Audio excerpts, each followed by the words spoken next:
প্রবক্তা এজেকিয়েল গ্রন্থ থেকে পাঠ 40 অধ্যায় থেকে 41 অধ্যায়। ভাবী মন্দিরে বিবরণের ভূমিকা।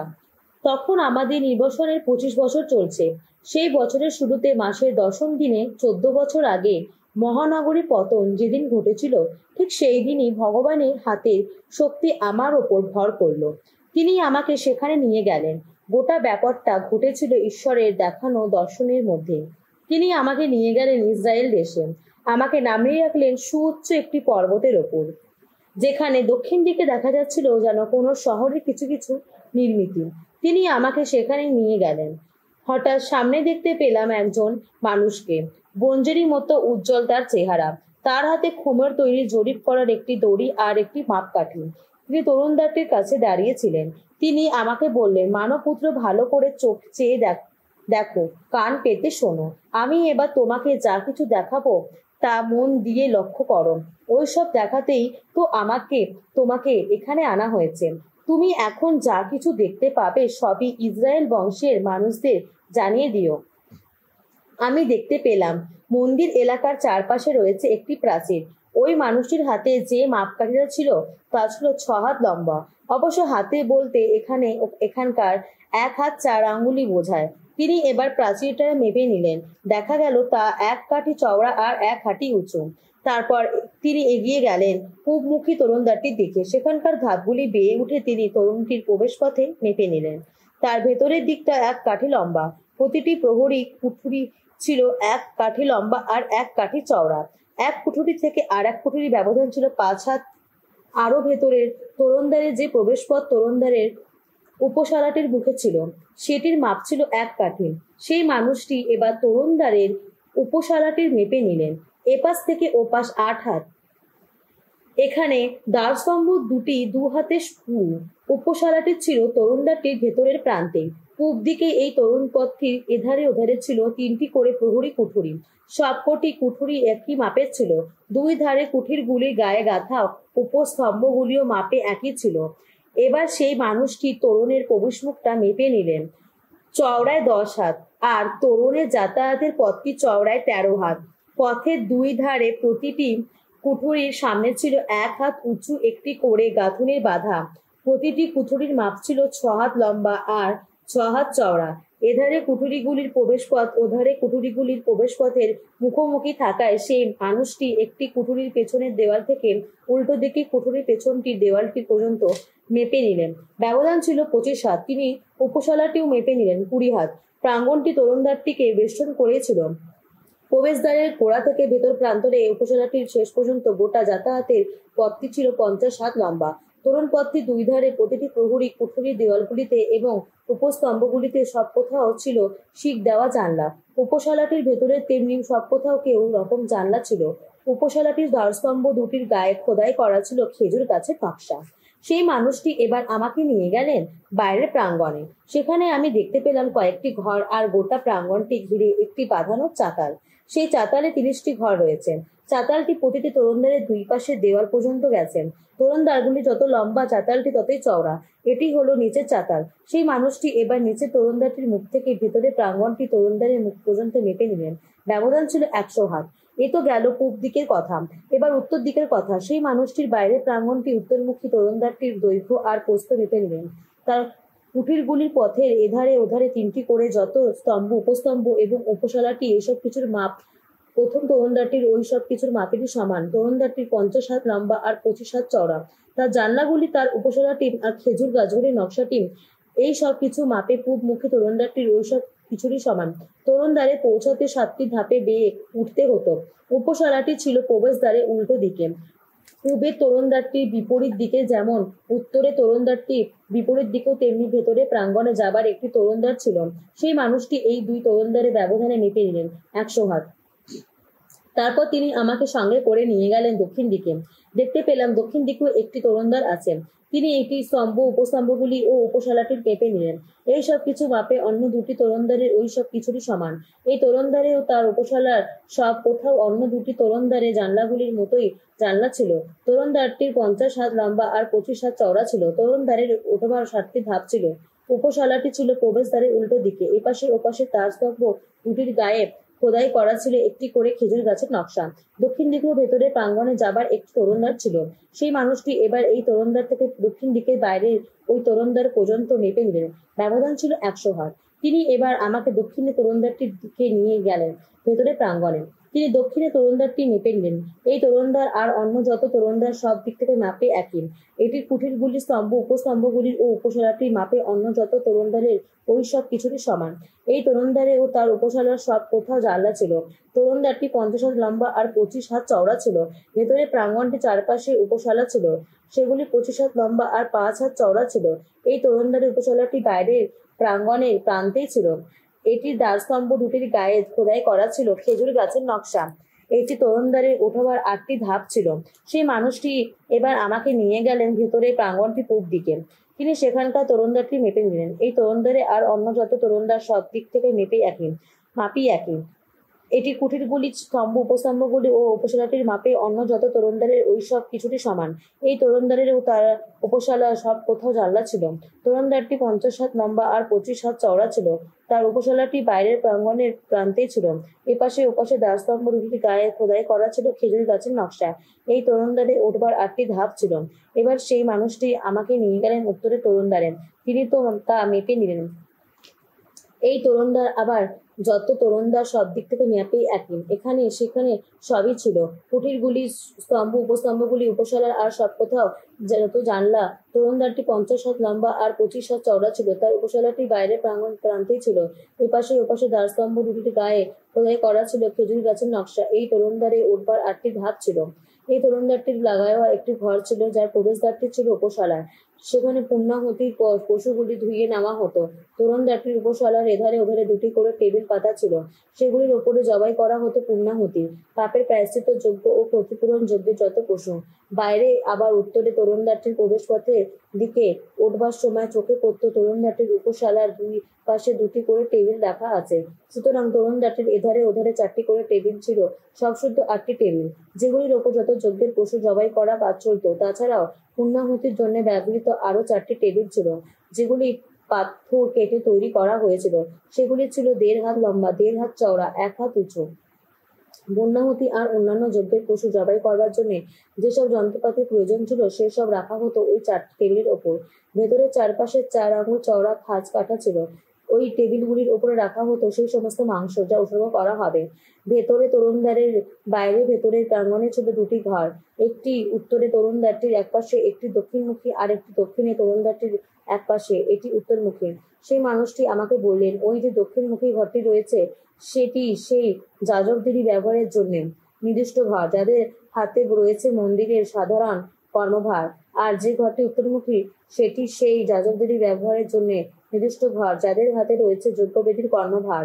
এরা সাধকার বংশধর। লেবীয়দের মধ্যে শুধু এদেরই আছে ভগবানের সেবা করার জন্য তার সান্নিধ্যে যাওয়ার অধিকার।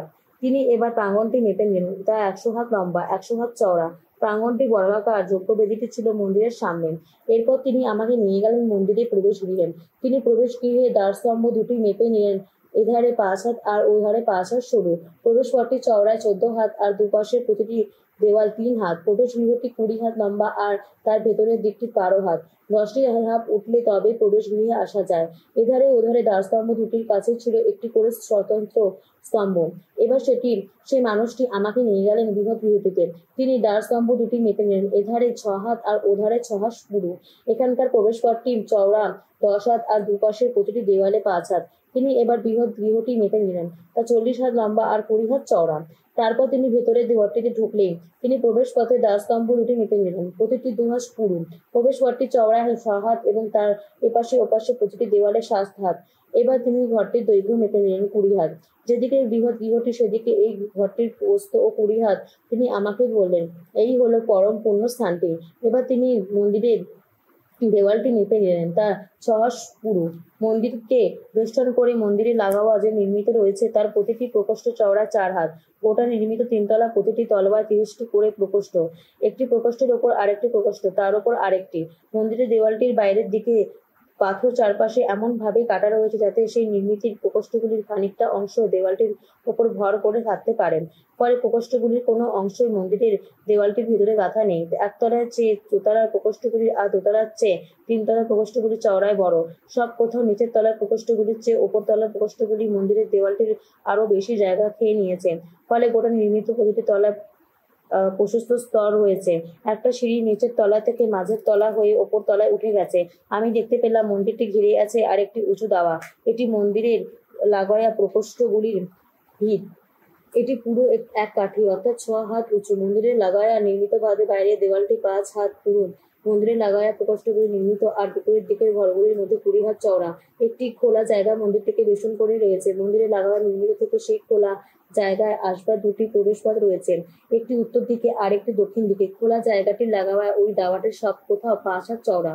মন্দির এলাকার পশ্চিম প্রান্তের যে দালানটি ওই খোলা জায়গাটির উল্টো দিকে রয়েছে তা 70 হাত চওড়া। সেই দালানের দেওয়ালটি সব কোথাও 5 হাত পুরু। দালানটি 90 হাত লম্বা। সেই মানুষটি এবার মন্দিরটি মেপে নিলেন, তা 100 হাত লম্বা। পশ্চিম প্রান্তরে খোলা জায়গাটি, ওই দালানটি ও তার দেওয়ালগুলির ওসব মিলিয়ে 100 হাত লম্বা। পূব দিকে দুপাশের খোলা জায়গাটি নিয়ে মন্দিরের সামনেটা 100 হাত চওড়া। মন্দিরের পেছনে খোলা জায়গাটির উল্টো দিকে সেই দালানটি এবার 3 হাত। সেই দালানটি ও তার দু প্রান্তের বারান্দা মেপে নিলেন, সব মিলিয়ে 100 হাত লম্বা। ভেতরে বৃহৎ গৃহটি আর প্রাঙ্গণমুখী প্রবেশ গৃহটি, বিভিন্ন প্রবেশপথ, শিক দেওয়া জানলাগুলি আর মন্দিরের প্রবেশদ্বারটির সামনে 3 পাশের বারান্দাগুলি, ওই সব কিছু সব কোথাও মেঝে থেকে জানলা পর্যন্ত কাঠ দিয়ে মোড়া ছিল। জানলাগুলির চৌখাট ও একইভাবে কাঠে মোড়া ছিল। এমনকি প্রবেশদ্বারের ওপরের অংশটাও মন্দিরের ভেতরে আর বাইরেও। চারিপাশে দেওয়ালের সব কোথাও কাঠ দিয়ে মোড়া ছিল একই মাপের অনুসারে, ভেতরেও তাও বাইরেও তাই। সেই কাঠের ওপর ছিল যত খেরুব ও খেজুর গাছের কারু নকশা। 2টি খেরুবের মাঝখানে একটি করে খেজুর গাছ, প্রত্যেকটি খেরুবের 2টি করে মুখ, একটি করে একটি মানুষ আর একটি সিংহের। একটি একটি মুখ পাশে এক একটি খেজুর গাছের দিকে ফেরানো। মন্দিরের সব কোথাও ওই রকম কারু নকশা ছিল। মেঝে থেকে প্রবেশদ্বারের ওপরের অংশটি পর্যন্ত দেওয়ালের গায়ে খেরুব ও খেজুর গাছের কারু নকশা ছিল। বৃহৎ গৃহটির দরজার কাঠামো চৌকো ছিল। পূর্ণ স্থানটির সামনে কাঠের তৈরি বেদির মতো একটি কিছু দেখা যাচ্ছিল, তা 3 হাত উঁচু, 2 হাত লম্বা। কোণগুলি উঁচু, তার উপপিঠ এবং পাশগুলো কাঠের তৈরি। সেই মানুষটি আমাকে বললেন, এই সেই মেঝেটি যা সবসময় ভগবানের সামনে থাকে। বৃহৎ গৃহটি 2টি করে দরজা ছিল। পূর্ণ স্থানটি তেমনি 2টো করে দরজা ছিল। প্রতিটি দরজা 2টো করে দোল পাল্লা ছিল। প্রথম দরজাটির 2টো আর দ্বিতীয় দরজাটির 2টো। বৃহৎ গৃহটির দরজা 2টোর গায়ে হাত যত খেরুব ও খেজুর গাছের কারু নকশা ছিল, ঠিক যেমনটি ছিল দেওয়ালগুলিরও গায়ে। আর বাইরে প্রবেশ গৃহটি দরজার উপরে কাঠের তৈরি একটি ঝুঁকো পড়া আচ্ছাদন ছিল। প্রবেশ গৃহটি দরজার দুপাশের দেওয়ালে আর মন্দিরের লাগায়া প্রকোষ্ঠ নির্মিত দেওয়ালে শিক বসানো কয়েকটি জানলা ছিল আর কয়েকটি খেজুর গাছের কারু নকশা ছিল। বেনশিরা গ্রন্থ থেকে পাঠ, 36 অধ্যায়, 1 থেকে 14 পদ। আমাদের প্রতি সদয় হও, ওগো নাথ, ওগো ভুবনেশ্বর। একটিবার আমাদের দিকে তাকিয়ে দেখো তুমি। অন্য যত জাতির মধ্যে জাগিয়ে তোলো তোমার প্রতিভীতি। ওগো বিজাতীয়দের শাস্তি দিতে তোলো তোমার হাত। দেখুক তারা কত শক্তিমান তুমি। তাদের চোখের সামনে তুমি যেমন নিজের পবিত্রতা প্রকাশ করেছ আমাদের মাঝখানে, ওগো আজ তেমনই আমাদের চোখের সামনে তাদেরই মাঝখানে তোমার মহত্ব প্রকাশ করো। তারা সকলেই যেন তোমাকে জানতে পারে, যেমন আমরা নিজেরা জানতে পেরেছি। প্রভু, তুমি ছাড়া আর কোনো দেবতাই নেই। দেখাও আবার ঐশ নিদর্শন, ঘটাও আবার লোকাকৃত যত ঘটনা। তোমার হাতের শক্তি মহিমা, তোমার দক্ষিণ বাহুর শক্তি মহিমা, ওগো প্রকাশ করো। এবার জাগিয়ে তোলো তোমার ক্রোধ, হান তোমার শত রোষের আঘাত। আমাদের বিরুদ্ধে যায় যারা, তাদের ধ্বংস করে ফেলো। শত্রুকে বিলুপ্ত করো। সেই দিনটিকে আরো তাড়াতাড়ি নিয়ে এসো, তোমার নির্ধারিত সেই লগ্নটি। ওগো তুমি মনে রেখো, আহা সকলেই যেন শোনাতে পারে তোমার শক্তিময় যত কীর্তির কথা। তারপরেও যদি কেউ বেঁচে থাকে, ওইসব ক্রোধের আগুন যেন তাকে গ্রাস করে ফেলে। তোমার জাতির মানুষকে পীড়ন করে যারা, তাদের বিনাশ ঘটুক। ওই যারা বলে তাদের সমান আর কেউই নেই, ওইসব শত্রু শাসকের মাথা গুড়িয়ে দাও তুমি। তুমি জাকবের গোষ্ঠীগুলোকে আবার মিলিত করো, তাদের আপন দেশ ফিরিয়ে দাও তাদের, যেমন তুমি দিয়েছিলে সেই আদি যুগের দিনে। তোমার নামে চিহ্নিত এই যে জাতি, এই যে ইসরায়েল, যাকে তুমি করেছো যেন তোমার প্রথম সন্তান। এই ইসরায়েলের প্রতি সদয় হও প্রভু। তোমার পূর্ণ নগরী, এই যে জেরুসালেম, তোমার এই বিশ্রাম ভূমি, আহা, তার দিকে তুমি করুণার চোখ চেয়ে দেখো একবার। সিয়নকে তুমি ভরিয়ে তোলো তোমার অপরূপ যত কীর্তি স্তুতি গানে, তোমার মন্দিরটিকে ভরিয়ে তোলো তোমার মহিমা দীপ্তিতে। যাদের তুমি সৃষ্টি করেছিলে সেই আদিকালের দিনে, সবার সামনে তাদের তুমি দাও আজ স্বীকৃতি। যত প্রাবক্তিক বাণী তোমার নামেই হয়েছে উচ্চারিত, তা আজ সত্য করে তোলো। সাধু যৌবনের প্রথম ধর্মপত্র, অধ্যায় 1। যা সেই আদি থেকেই ছিল, আমরা যা শুনেছি, নিজেদের চোখেই যা দেখেছি, দু চোখ ভরেই দেখেছি, আমাদের হাত যা স্পর্শ করেছে, সেই জীবন স্বরূপ স্বয়ং বাণীর কথাই এখন বলছি। সেই জীবন তো সত্যিই প্রকাশিত হয়েছে, আমরা তা দেখেছি আর সে বিষয়ে সাক্ষীও দিচ্ছি। যে শাশ্বত জীবন পরম পিতার কাছেই ছিল আর আমাদের সামনে যা প্রকাশিত হয়েছে, সেই জীবনের কথাই এখন তোমাদের জানাচ্ছি। আমরা নিজেরা যা দেখেছি আর যা শুনেছি তা তোমাদেরও জানাচ্ছি, যাতে আমাদের সঙ্গে তোমরাও সেই মিলন বন্ধনে মিলিত হতে পারো, যে মিলন বন্ধনে পরম পিতার সঙ্গে এবং তার পুত্র যীশুখ্রিস্টের সঙ্গে আমরা নিজেরাই মিলিত হয়ে আছি।